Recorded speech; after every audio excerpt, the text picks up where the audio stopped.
Lepo pozdravljeni v novi predstavitvi iz serije predstavitev CEK zunaj knjižnice. Danes bomo pogledali, kako dostopamo in uporabljamo portal Dikul. Pred začetkom same predstavitve vas moramo opozoriti, da se današnji dogodek snema, ker bi ga radi kasneje uporabili. Upam, da se s tem vsi strinjate. Prav tako vam moram povedati, da so bili pred začetkom same predstavitve vsi vaši mikrofoni utišani. Seveda pa bodo po koncu predstavitve, ko bo čas za vprašanja, spet aktivirani.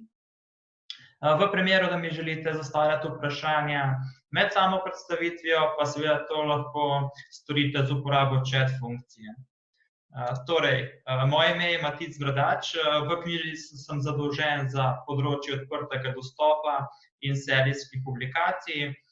V teh dneh mi lahko pišete in vam uredim dostop do revij Financial Times in Economist od doma. Dobrodošla so vsa vprašanja za specializirane podatkovne zbirke za finance, management in pa podjetništvo. V repozitoriju Univerze v Ljubljani pa shranjujem vsa najnovejša dela raziskovalcev Ekonomske fakultete, do katerih lahko seveda študenti dostopate od doma. Če kar začnem z današnjo predstavitvijo, torej Dikul je digitalna knjižnica Univerze v Ljubljani. Dikul vam omogoča dostop do podatkovnih zbirk in pa, kar je še bolj pomembno, omogoča tudi iskanje po več podatkovnih zbirkah hkrati, kar vam lahko prihrani kar nekaj časa, saj lahko namesto 10 iskanj opravite zgolj enega. Iskanje po več podatkovnih zbirkah hkrati Dikul omogoča EBSCO Discovery Service. Dikul pa se je izkazal kot še posebej uporaben pri iskanju akademskih člankov. Za tiste, ki ste morda zamudili predavanje moje kolegice izpred pol ure, si lahko še enkrat pogledamo, kako se v Dikul prijavimo. Torej, najprej moramo izbrati knjižnico, to je Centralna ekonomska knjižnica na Ekonomski fakulteti. Nato vpišemo uporabniško ime, ki je vaša vpisna številka, in pa geslo. Geslo ste prejeli ob prvem vpisu v knjižnico, a v primeru, da ste ga pozabili, ali pa v knjižnico niste vpisani, pa lahko pišete na naš elektronski naslov in vam bomo dostop uredili. Sedaj pa, če gremo kar k prvi funkcionalnosti Dikula, to je dostop do podatkovnih zbirk. V Dikulu boste našli vse podatkovne zbirke Univerze v Ljubljani. Seveda do vseh nimamo dostopa, pač pa zgolj do tistih, ki so na voljo študentov Ekonomske fakultete. Mi bomo poiskali podatkovno zbirko Passport, v kateri lahko najdete statistične podatke o gospodarskih panogah. Torej, za abecednega seznama moramo izbrati zbirke, ki začnejo na črko P. Nato izberemo samo zbirko, ki iščemo, in že lahko začnemo iskati po sami zbirki. Sedaj pa k glavni prednosti Dikula, in to je njegov iskalnik, s katerim lahko, kot sem že povedal, iščete po več podatkovnih zbirkah hkrati. Torej, na voljo sta osnovno in pa napredno iskanje. Napredno iskanje vam omogoča, da svoje iskanje nekoliko bolj omejite z boljimi operaterji AND, OR in pa NOT.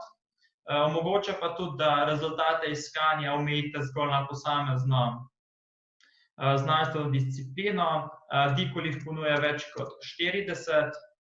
Ekonomija je seveda ena izmed teh znanstvenih panog na voljo.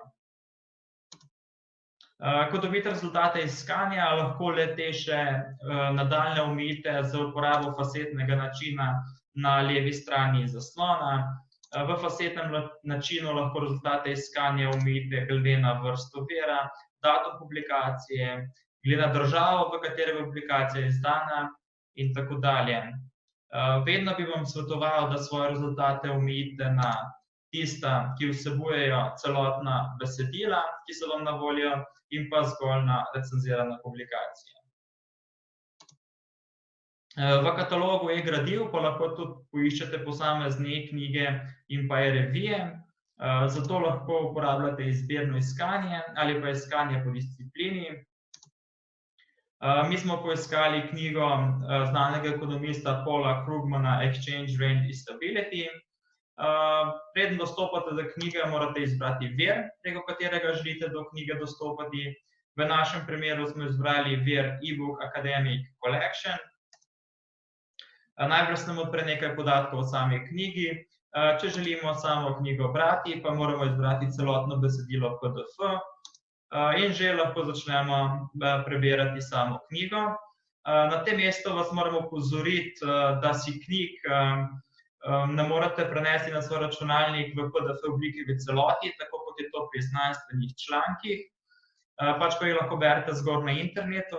V primeru, da si želite knjigo prenesti na vaš računalnik, pa si morate ustvariti EPSko račun in prenesti program Adobe Digital Editions, s katero si potem lahko za omejeno število dni knjigo izposodite. Zdaj pa si pogledamo še, kako lahko dostopamo do vsebine posameznih izbranih revij. Mi smo poiskali revijo Harvard Business Review. Spet moramo izbrati vir, prek katerega želimo do revije dostopati. Nato se nam odpre nekaj podatkov o reviji in pa tisto, kar je najpomembnejše. Na desni strani zaslona so prikazani vsi letniki in pa številke, ki jih imamo na voljo. Mi smo izbrali najnovejšo številko izbrane revije in že se nam odpre seznam vseh člankov te številke. Vse članke številke lahko seveda odpremo in tudi prenesemo v PDF obliki. Sedaj bi vas pa ob tej priložnosti povabil še na zadnje predavanje z naše strani v tem tednu.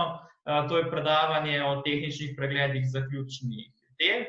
Naslednji teden pa pripravljamo 4 predavanja, in sicer citiranje in navajanje virov po standardih. Potem bodo na voljo podatkovne zbirke za menedžment in podjetništvo ter za trženje in mednarodno ekonomijo. Na voljo pa bo tudi predavanje ProQuest od doma, ki ga bodo izvedli predstavniki ProQuesta. To bi bilo z moje strani vse. Zdaj pa lahko začnemo z vprašanji.